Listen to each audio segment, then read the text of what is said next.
we went into Electric Lady, which was one of the hottest studios in the world, and we were a red-hot performing band, and we had a very disappointing product. And so that's a good way to put it. It was kind of shocking in a way, because we were in some areas of the country were starting to become highly regarded, so we ended up with a pretty poor product. And the second album probably was certainly was a tad better, but not representative of who we were. The band was quite a powerhouse in those days. Frankly, I wasn't very impressed by them. I didn't particularly care for the mix of the two albums. We had some great songs there, but just everything kind of like didn't feel right. You know, we from the record company through the producer down to, frankly, us, we really wanted to put something wonderful together, but I really don't think that we had the opportunity to do it the way we wanted to do it. So that was something that we unfortunately had to go through. In hindsight, I think we should have done a live album and then done the studio album for the second one. But the first album, I know the label was disappointed in it, the band was disappointed, the fans, I'm not sure. You know, maybe they weren't as much as we were, but I didn't listen to it for 30 years after we did it. The first album really was just a rush job, and we were such a great live band, and it really didn't capture what we were about. It tried to. I mean, the producer had come to see us live, so he thought that that would be a good way to go, but it just basically was a shadow of what we really sounded like live. So I would say that if, that would be one of the things that you wish you could do over, which is what we're doing here.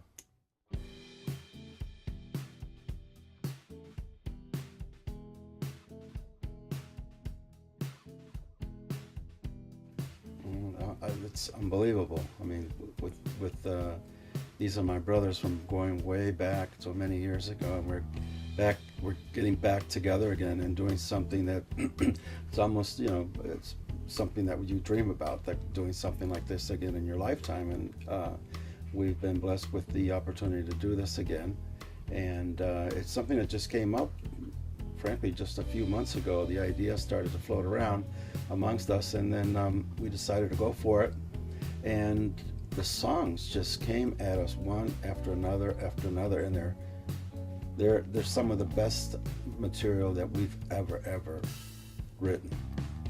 It's a really singularly amazing opportunity. Personally, I had really wanted something like this to happen for a long time, because everyone in the group is very, very talented, still very talented, and I didn't think it was possible, but we're doing it, and it's been a phenomenal experience. Much more phenomenal, much more interesting, much more creative than I actually anticipated. Just Joe called one day and he goes, what if we could make the album that we always wanted to make? So that's what we set out to do, and it was a commitment that we started in March, and we're into toward the end of August now, and so I think the hard thing was sustaining it past the nostalgia, because you've got the nostalgia of the Sammy's Hall of Fame and the buzz that happened because of that, and seeing the guys and being together, and that sounded like a great idea, and the momentum of that sort of propelled us forward. But then as the months go by, and as we started to accrue more and more material, there is that feeling of burnout where it's like, you want to keep the energy going, you want to keep the inspiration going. So that was tricky, and we really had to work at that, and we really had to constantly work at inspiring each other. But I've got to say that I think we're doing it, and this is just something that I don't think any of us ever foresaw happening. So it's really great.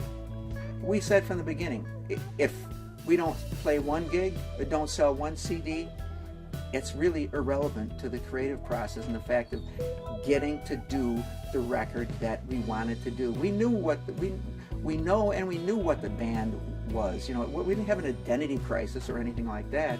We just were unable, because of the powers that be of the situation, to really exert any kind of control over it. You know, we were constantly being pushed in one direction, told what to do, what would sell, what didn't sell, what somebody liked. And the fact of the matter is, you have to just do what you feel is right and what you like, and if you do it convincingly enough, that other people will like it. So.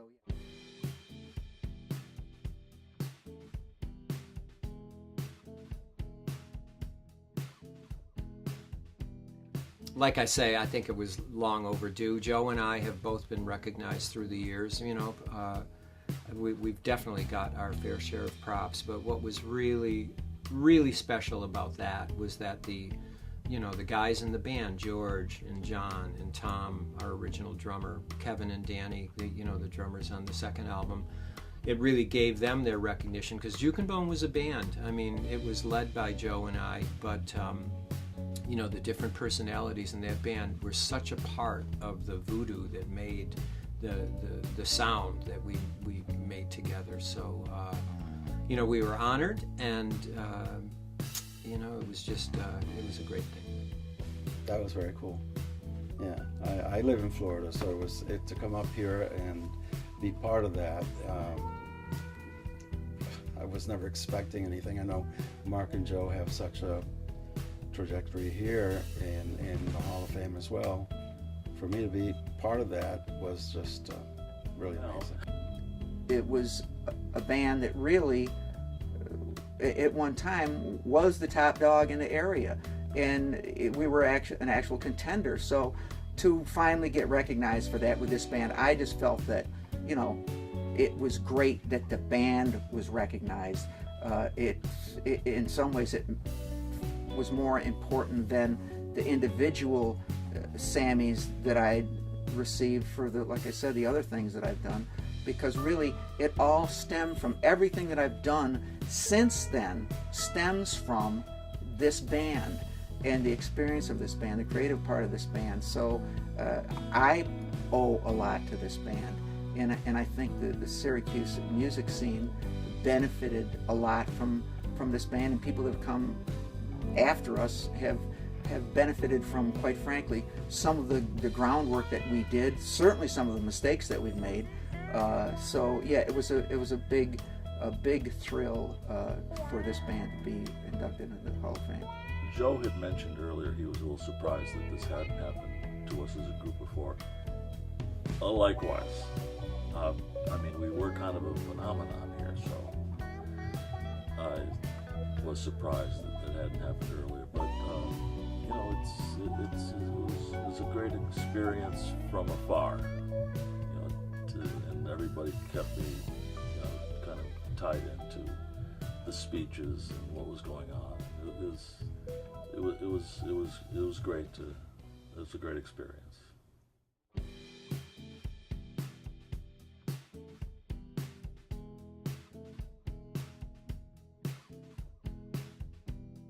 With Mark, Joe, and of course George, they're some of the three best songwriters around, and the material they put together is just astounding.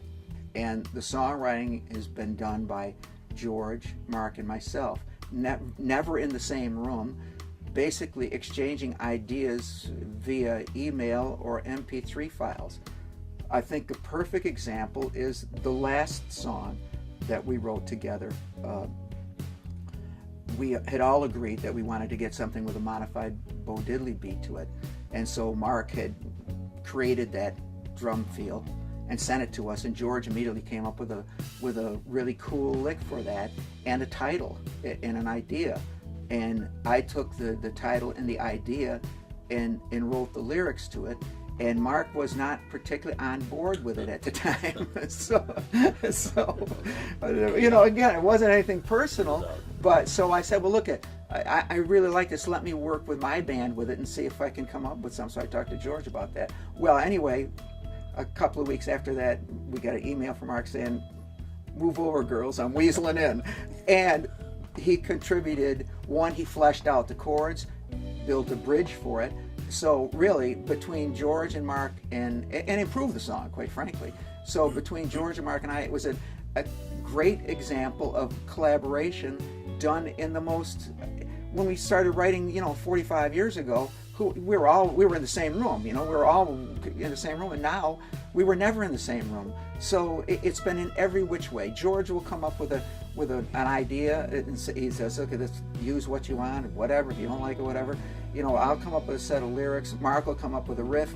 It really, every which way, it happens, and we don't put any guidelines on it, we don't put any rules on it, and we try to leave our individual egos, and it's very touchy because we're dealing with creative people that, you may have an idea and the other person may not get that idea. Doesn't mean that the idea is bad, it just means that it's not connecting with the other person. So, but you gotta tread carefully because we're all little friends and we're all creative, but yeah, it's been fantastic. The short answer, it's been fantastic. We've always collaborated, and we've always been actually good at trimming eccentricities. No one was allowed to go too far in the wrong direction in this band. Good way of putting it. And it's just amazing. It's, especially this time around, much more so than previously for some reason for me. Everything that Joe would evolve would always just end up being the right thing to do. Everything that Mark would have evolved for a song was always the right thing to do. In the end, there was a perfection of thoughts on each song. So personally, I was really, really pleased. I was very impressed with what my compatriots did with the songs. So, great stuff.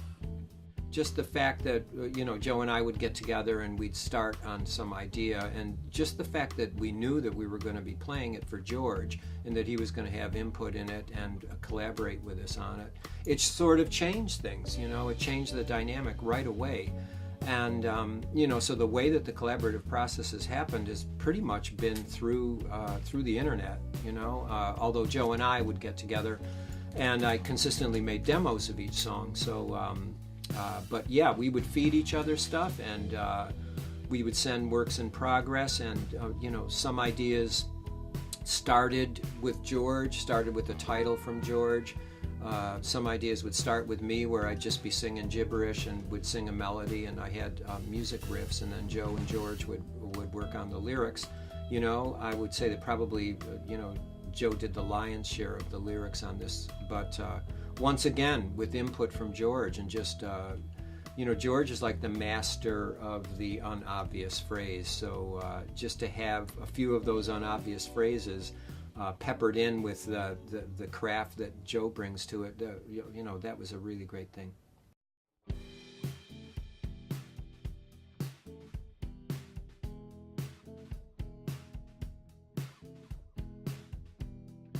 I think we have to finish this project completely for me to be able to say, this is my favorite song of the bunch of it.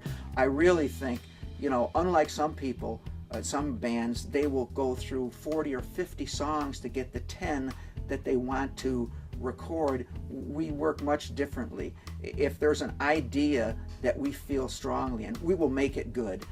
We don't discard, do 40 songs and discard 30 to get the 10. We concentrate on the idea, and if nobody gets the idea, if George comes up with an idea and it doesn't resonate with Mark or I, we move on, and vice versa. But if there's an idea that we all tie into, we work that until we get a good song. So really, the 10 songs that are wound up on this record are the 10 songs that we created for this record. There's no really outtakes or 10 songs in the can that didn't make the cut. This is the ones that we worked on. Joe had said something about it being a little too early. I'm of like mind. We're just kind of in the middle of it, and so I don't they're all really strong songs. I don't think we've ever had a batch of songs this strong in our history. So I just think they're all really, really good. Something always evolves that ends up being catchier than other things, and that's kind of a tough thing to judge. I just, as a group of songs, I just think they're fantastic songs. Maybe something will evolve, probably will. You know, we've done this in two shifts. You know, we did the first, I think it was first 6 songs in July, and then we're doing the last 4 songs now. And, you know, some dark horses are starting to emerge now. We just finished tracking Born Bad, and that sounds killer to me. And I'm sure that the next 3 that we're going to be tracking today will also sound killer. But up until that point, I thought that Gree and Nothing to Lose were real signature Jukin Bone songs. I thought that they had all of the elements that someone who was a fan of the band would be, you know, sort of grateful to hear, and also, you know, in a contemporary way for new people that are coming into the band fresh. Those songs are really cool. I haven't been able, of course, we haven't heard the final mixes on these, but as far as the songs are concerned, there's one in particular, there's 2 that I really, really like. I like them all. But there's one, Mona. Can we mention names? Hell yeah. Okay. Mona's Gone. Mona's Gone is a great, great song. I really like that. I really like to play that, so that's pretty cool. And then we have one that's coming that we're putting the finishing touches on right now. It's called Big Money, which is really, really strong. And I think those 2, maybe 2 or 3 more. I'll just leave it at that for now.